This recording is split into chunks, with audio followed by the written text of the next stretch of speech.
They find out then later that roof is leaking now, and that wasn't really done. And when they pull out the contract, they realize that they're not covered. There's no warranty on that. Yeah. Now, John, is that something you guys will do if you go out to do an inspection for a buyer? No, a general inspection will not cover that. Okay. Okay, that's not something that the general inspector will do. We don't do anything related to permits and documentation like that. This should be picked up in disclosures. Yep. Okay, hopefully.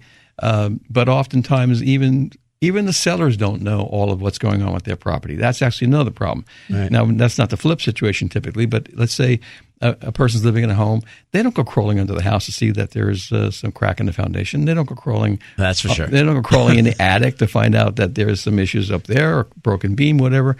Or they don't go climbing on the roof to see how the roof is doing. Even if it just got repaired, and I've had this happen where the inspector will go up onto the roof and they'll have told the buyer that we had the roof repaired. The inspector comes down and he says, by the way, there's a problem with the roof. And of course, the seller is going, wait a minute, I just paid the $1,000 to have the roof fixed. And the inspector says, I'm sorry, they did it incorrectly. And, these are issues that sellers don't even know sometimes. They try to disclose things, but they really can't disclose everything. So the buyer is going to have to get a good inspector who'll come out and investigate each one of the systems, the roof, the foundation, the plumbing, the heating, the electrical, and all the major systems, and then give a report so that everyone can understand what's going on with these properties. Right. The inspection is pretty much the same regardless of the age of the property. However, depending on the age of the property will depend on the kinds of issues you can expect to find. So, for example, if a property is 50 years old, it probably does not have the original roof on it. Right. So how old is the roof on this property now? That's what the inspector is going to be able to tell you, some idea of, well, it's a newer roof or it's a middle-aged roof or it's getting towards the end of its life.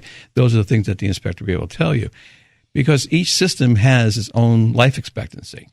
The foundation should expect it to last the life of the property. But a heating system might only last 25, 35 years. And it depends on where it is, whether it's on the roof or whether it's inside the property, how often it's been used. There's a lot of variables, and the inspector will hopefully be able to pinpoint those issues to tell you which are the ones that are in what kind of shape. Each system has its own life expectancy.